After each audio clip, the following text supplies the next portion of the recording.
Parole donnée aux cinquantenaires cette semaine. La sagesse toute naissante, le désir d'être juvénile chevillé au corps, le visage marqué par la beauté de la vie. En ce mercredi 5 octobre, et peut-être depuis toujours, ce sont eux les plus beaux acteurs. Novembre de Cédric Jiménez. Qu'il le veuille ou pas, Cédric Jiménez est devenu un réalisateur polémique.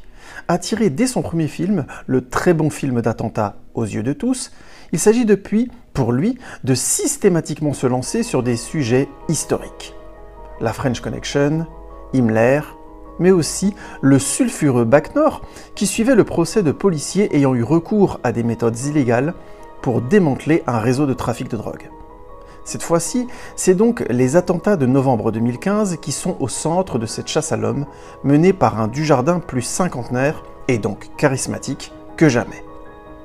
Alors, polémique ou pas, nous irons nous faire notre avis en salle. Une femme de notre temps, de Jean-Paul Siverac. Sophie Marceau revient.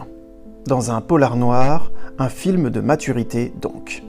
Son personnage, une commissaire à la droiture morale exemplaire, doit faire face à la trahison amoureuse. La vengeance et le pétage de plomb sont donc de la partie, et force est d'admettre que voir l'actrice confirmée dans ce registre dramatique noir est des plus intrigants. Reconnu pour son registre juvénile, ce film qui semble vouloir parler de toutes les femmes de l'ère post-MeToo pourrait être le parfait écrin de l'âge mûr pour l'éternelle fille de la boum. On n'attendra pas un thriller explosif, mais un drame noir et émotionnellement complexe ferait l'affaire.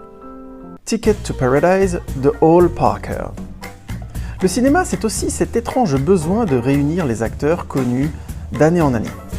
On connaît tous le phénomène familier que propose l'actrice, l'acteur, qu'on l'on voit sur tous les écrans. Il devient un membre de notre quotidien, qu'il y soit forcé ou accueilli. Julia Roberts et George Clooney sont clairement rentrés dans cette catégorie en devenant des égéries affichées sur tous les murs de Nespresso et Lancôme. Que cette comédie soit pilotée par le réalisateur du succès de la suite de Mamma Mia devient ainsi accessoire. Nous allons retrouver Tonton George et Tata Julie, et ce même s'ils n'ont plus rien à nous dire que l'on ne sache déjà. Le cinéma n'est pas toujours amical. Il nous escroque souvent finalement. Mais il faut croire que cela doit nous plaire, non ? Et vous ? Quel cinquantenaire irez-vous voir cette semaine ?